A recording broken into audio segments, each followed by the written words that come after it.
International Water Week, there's more evidence of how climate change is affecting you and how our continent seems to be a huge issue, that it appears there is less water for many people than there used to be. Simalabwi is the Executive Secretary and Global Head for Climate Resilience and Africa Coordination. Alex, good afternoon to you. We keep hearing about climate change. I think we keep talking about it as a problem of the future, something our children will have to deal with. From the evidence that we're seeing, is it actually now a problem of our present? It's a problem that's affecting us now. Yeah, absolutely. Good afternoon. Can you hear me? Good afternoon, viewers. We can very clearly. Go for it. Yeah, I think as you've said it, I mean, it's no longer an issue of climate change which is going to happen. Climate change is going to do that.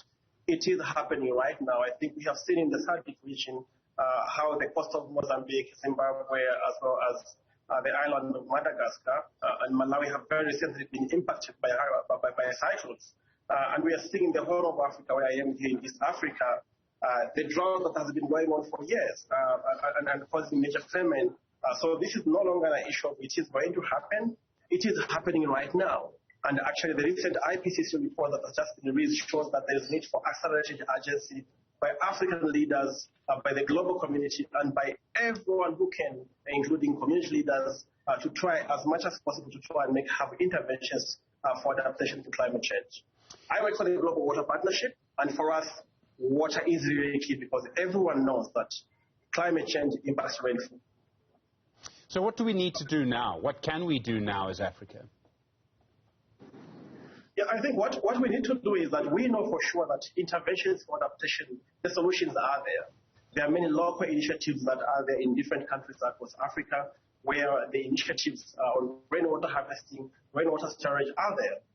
What has been lacking is accelerated scaling up of climate finance. That's what has been lacking. We need to mobilize the funding.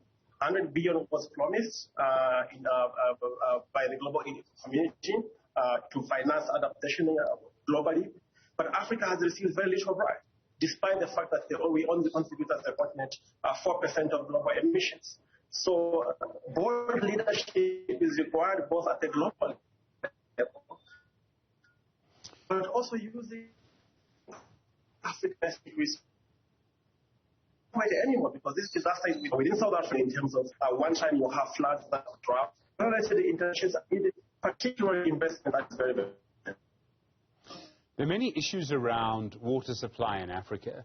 It would seem to me that we're going to need better infrastructure. We're going to need much more robust infrastructure. We're going to need more dams. We're going to need deeper dams. We're going to need water systems that will survive periods of drought and will manage to survive storms as well. Does Africa have the resources, the sheer money to do it?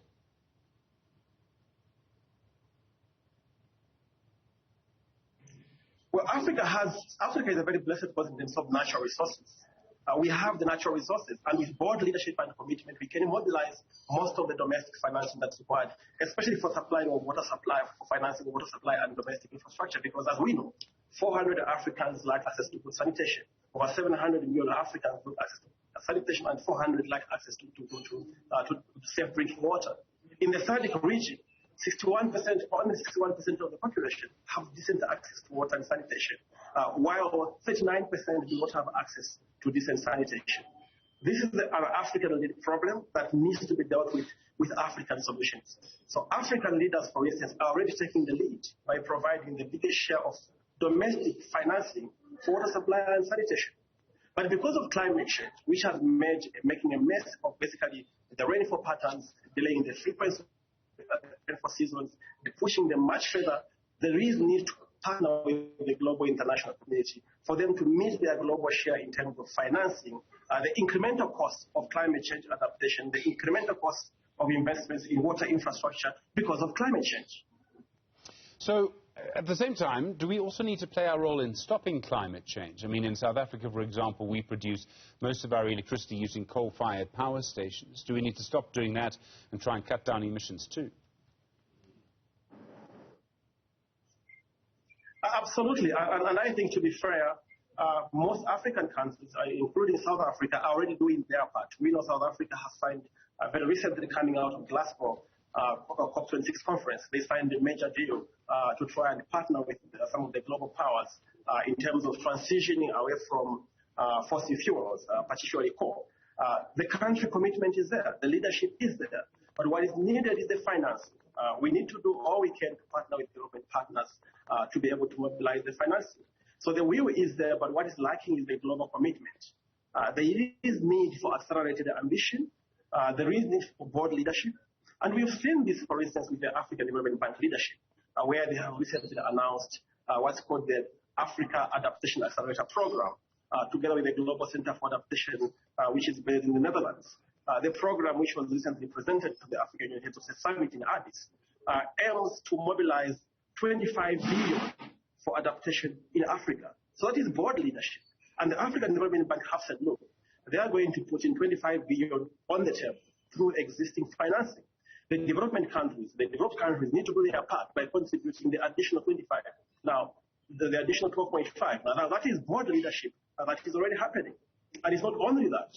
I think we also know that under the African Union Agency, or the NEPAD, major program of infrastructure called PIDA, where I am attending the PIDA conference here in Nairobi, they have very recently adopted the Continental Africa Water Investment Program, which is aiming at mobilizing at least 30 billion annually by 2030 to try and mobilize financing to narrow the bigger water investment gap on the continent, which is estimated by the African Development Bank to be between 45 and 54 billion.